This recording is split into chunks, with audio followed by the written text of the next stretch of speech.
Marami pong salamat, Mr. President. Ako po ay tumatayo ngayon para sa isang usaping pampersonal at pangkalahatang pribilehyo.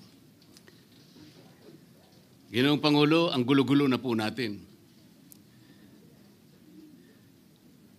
Ito pong huling pagdinig sa Blue Ribbon Committee na kung saan ay lumabas po ang isang testigo na nagngangalang Master Sergeant Orly Gutesa. Ako po ay nabansagan na kulang po sa kortesiya. Para sa akin po ay hindi po tama na nagpapasaringan po tayo ng ganun. Iisa po ang ating layunin.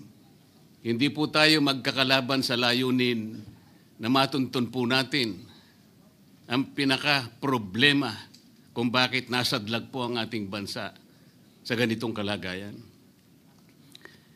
Hindi ko naman po kasalanan ako po'y hanapin ni Sergeant Gutesa. Hindi ko po siya kilala eh. Hindi ko po kasalanan kung ako po ang hinanap niya at hindi iba. Nung pong makita ko po yung kanyang salaysay, ang sabi ko lamang po sa kanya ay, kung malakas ang loob mo talaga at naniniwala kang dapat mong gawin ito para sa iyong bansa, dalawa lang ang pwede mong gawin para sa akin. Ipanotaryo mo yan at kung malakas ang loob mo bukas ng umaga bago mag-alas 9, kailangan nandun ka na sa Senado. Alam po yung notaryo, para sa akin lang po yun eh. Gusto ko lamang siyang testingin kung talagang totoo nga ang kanyang mga gustong banggitin. Ang pinakamahalaga po ay haharap siya, tatayo, at susumpa sa kalagitnaan ng pagdinig. At doon ay pakikinggan natin. At doon ay sama-sama natin siyang i-interpolate. Tatanungin. Nakita naman po ninyo kung paano niya sinasagot ang bawat tanong. Walang pag-aalinlangan. Siya lamang po ang natatangi na testigo na kumonekta sa pangalan ni Saldico at Martin Romualdez. Wala nang iba. Ngayon po siya ay naharap sa napakaraming pasaring din. Bakit po ako ay walang kortesiya? Hindi po ba ako ay humingi ng panahon sapagkat hindi ko naman po alam kung talagang darating siya nung araw na yon, kaya hindi na po ako nagsabi. Gusto ko talagang paniwala ang darating siya. Dumating nga po siya, kaya ako siya inilabas. Pero kung pag-uusapan po ay kortesiya, balikan po natin ang mga nangyari. Nung ako po ay chairman pa ng Blue Ribbon Committee, nagkaroon po ng pagdinig. Unang pagdinig ay August 19, 2025. Isang araw bago po nagkaroon ng pagdinig ang Blue Ribbon Committee, ang ating pong kasama, si Senator Lacson, ay nagkaroon po ng posting. Sa Twitter po yata ito, hindi po ako sanay dito eh. Babasahin ko po, August 20, 2025. The Senate Blue Ribbon Committee hearing yesterday is akin to the cart going ahead of the horse. Had the cart waited one day, it would not have missed the details of the truth about the many substandard ghost projects and more that will be exposed in my privileged speech today. Yun po ba ay courtesy din? Sa akin pong palagay, hindi dapat po nagkaroon ng ganitong pagpapasaring. Alam ko po ba kung sino-sino ang tatayo para mag-deliver ng privilege speech? Matagal ko na pong sinabi noon kung kailan po ang pagdinig. Wala po akong itinago. Ngunit kung sasabihin na kung naghintay kami ng isang araw, ay mas marami pa sanang mga detalye at katotohanan ang naihayag. Hindi po ba sinabi ko sa inyo noon, mismong Pangulo ng Republika ng Pilipinas ang nagbigay sa akin ng USB na nandun po lahat ang mga proyektong pinaghihinala na ghost projects. Ayaw ko lamang pong ilabas ng isa-isa sapagkat sa aking pagkakaalam noon, Ginoong Pangulo, mali din po yung binigay na mga coordinate sapagkat ang pinagbasihan nila yung MYPS, hindi yung PCMA, na palagi ko pong binabanggit. Sa mga kapatid, kahit na po yung mga binanggit na projects ng ating kasama, salig po sa mga maling coordination. At saka konti lang, pinili lang. Nagkataon lang po maganda nga talagang pagkakapresent sapagkat kulang na lang po yung cinematography at saka screenplay. Kung meron pa lang sanang sound effects, baka nandun yun. Huwag po sanang ganun magpasaringan tayo. Iisa po ang layunin natin dito.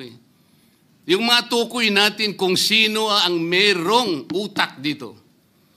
Na ngayon po ay unti-unti na pong naihayag. Sino bang natatakot kay Martin Romualdez?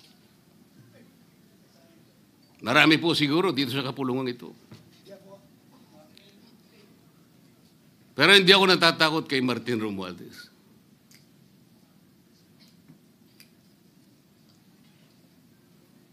Ngayon po, kino-question po yung notarization ng statement ni Gutesa.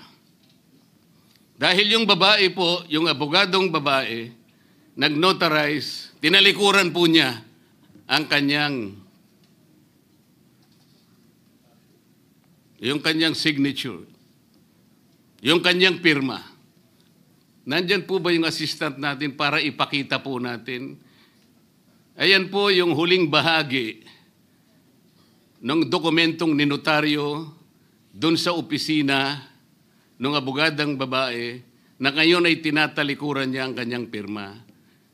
Doon sa right side po, ayan po yung ninotaryo sa dokumento ni Gutesa. Yung kaliwa po ay iba pong dokumento. Tingnan po ninyo yung pagkakahawig. Ibig po ba ninyong sabihin, Ginoong Pangulo, yun pong notarial details, na yun po yung kulay blue, na kung saan nandyan yung PTR, nandyan po yung MCLE number, nandyan po yung kanyang roll number, ang kanyang address.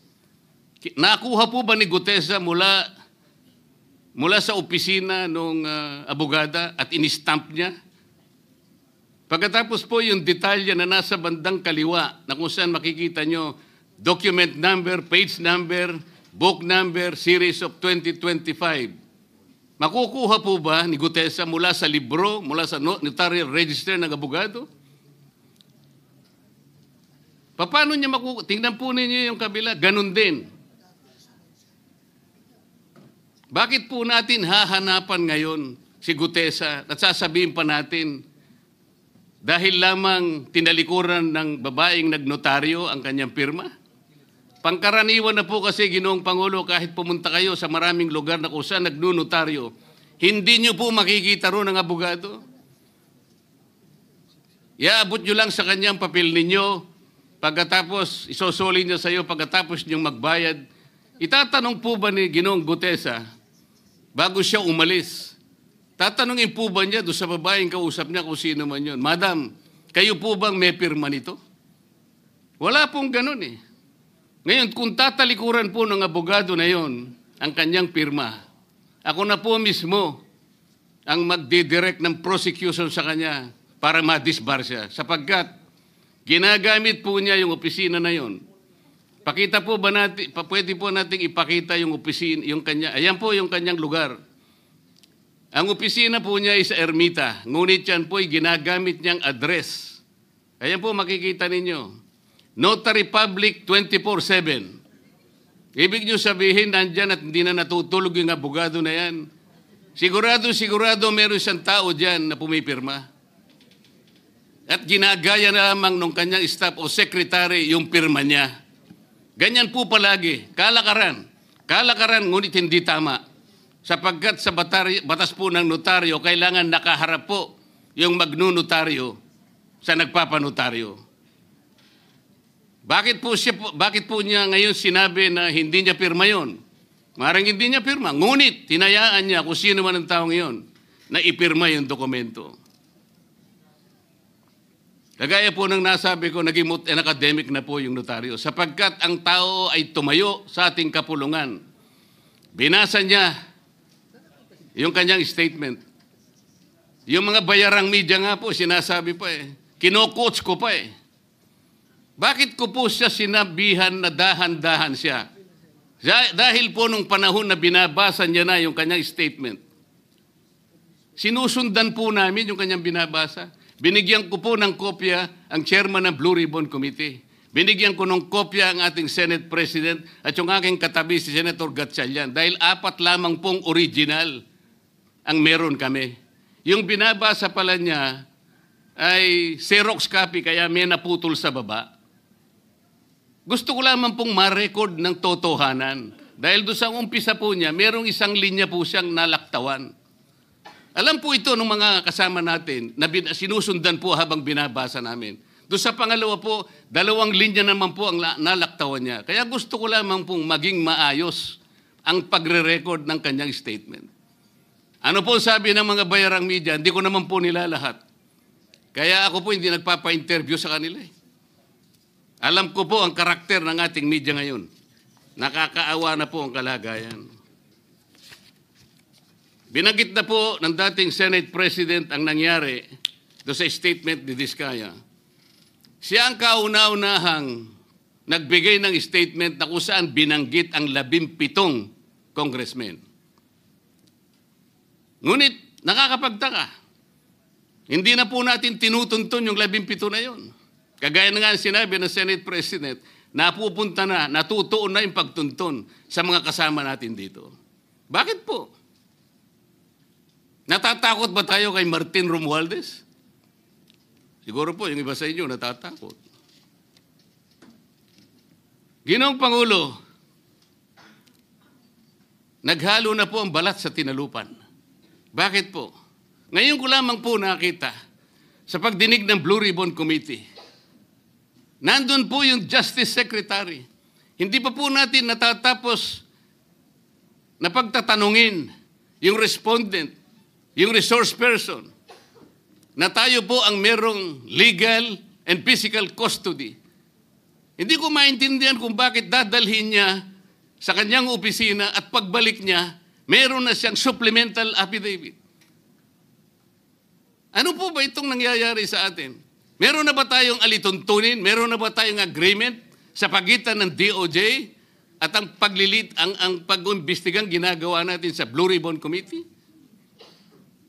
Hindi ko na po maintindihan kung ang Blue Ribbon Committee is the investigative arm of the Department of Justice. Ang sabi ko po nung nasa ikalimang pagdinig pa lang tayo, sapagkat nakikita ko na po ito, kaya po naghangad pa ako sa ating chairman no na sana'y paraanin niya ako, meron lang akong gustong isang guni muna at pag-usapan sana muna. Eh, hindi naman po ako nabigyan ng pagkakataon kaya nagkaroon pa po ng konting sagutan doon. Ito po yung gusto ko sanang ayusin muna, pag-usapan muna natin. Lalong-lalo na po ang kaugnayan natin sa bagong tatag na ICI, Independent Commission on Infrastructure. Ano po bang ugnayan natin dito? Hindi po ba tayo mag-uusap muna? Hindi ba tayo gagawa ng regulasyon muna? Meron po tayong mga doktrinang isinasaalang-alang. Nasaan na po ang institutional boundaries? Nasaan na po ang separation of powers? Nasaan na po ang system of checks and balances? Di ba natin isasaalang-alang ito? Dadalawang tao lamang po ba ang mamamagitan sa pagitan ng mga institusyon na ito? At mawawala na po kami sa picture? Are we supposed to be kept in the dark, Mr. President? Yung po, kung mo ba sinabi ng ICI na isa sa kanilang mga poder, kapag ka nag-request po sila, makakakuha sila ng impormasyon sa House of Representatives, sa Senate, sa Korte, sa Sandigang Bayan, at kahit sinong otoridad. Ibig ba sabihin wala na tayong opsyon na tumanggi? Kailangan po natin pag-usapan muna yun. Ang nangyayari po sabog-sabog na po eh. Baka nga yun ang isang dahilan kung bakit nag-resign po yung advisor na si Mayor Magalong ng Baguio. Yung pong mga pasaring, ito po yung nakakapagbigay sa atin ng hindi naman kailangang pag-aaway-away o pag-aalitan. Hindi po maganda sa ating panig ito. Tingnan lamang po natin yung interview sa DCMM ng ating kasamahan, chairman ng Blue Ribbon Committee, ng mga host ay si Victoria Tulad at si Christian Yosores noong September 28, 2025. Ang tanong po nila, ilang hearings pa ang nakikita ninyong gagawin ninyo? Ang sagot po ng ating kasama, Senator Lacson, yun ang hindi ko pa masabi. Dahil kung may bagong lumalabas na mga testigo at masustansya yung sasabihin, meron pang mga kakulangan na dapat na mapunuan, magtawag tayo ng pagdinig. Tama naman po yun. Pero ito pong pangalawang saknong, ang sabi po, pero kung paulit-ulit lang at masa-sidetrack o kaya palihis yung direksyon ng inquiry, yun ang i-assess namin kasi medyo lumihis na. Ano po yung lumihis? September 28, dito lumabas si Master Sergeant Orly Gutesa. Lumihis po ba o dumiretso? Mula kay Saldico, ikinonekta po niya kay Martin Romualdez. Sa akin palagay, dumiretso po, hindi tayo lumihis. Pagkatapos tinanong pa po, do you think po, coach po si Gutesa? At iba pong observation, baka si Senator Rodante Marcoleta dahil parang sinabihan siya nung nagbabasa siya. O nalimutan mo, balikan mo itong paragraph na ito. Naipaliwanag ko na po kung bakit ko lamang sa sinansala at sinabi kong balikan mo sapagkat meron nga po siyang nalalaktawan base po sa sinusundan namin na binabasa niya na dokumento. Ang sagot po ni Senator Lacson, medyo natawa pa nga siya, kayo nang humusga sa lahat ng yan, tayo nag-viral na. Siguro, ang sasabihin ko na lang, yung hula nyo, yun ang hula ko. O hula ko, hula nyo. Parang your guess is as good as mine. Hindi po maganda yung inference. Parang ang lumilitaw, kinots ko . Bilang isang abogado, magmula po nung ako'y maging abogado, inisip, hindi ko po ginawa yung mga bagay na ito. Kumisan nga ako Hindi na abogado, sila pa yung nagsasabi Katulad po ni Saldico, ang sabi ko lang naman po matunog na yung pangalan niya. Napakaraming sources na nagsasabi, kumukonekta kay Saldico, pwede ba natin siyang imbitahin? Ang sabi po, hindi na raw siya imbitahin because of interparliamentary courtesy. Ang sabi ko po, ang interparliamentary courtesy hindi po nalalabag kung iimbitahin lang siya. Halimbawa, invitation letter lang.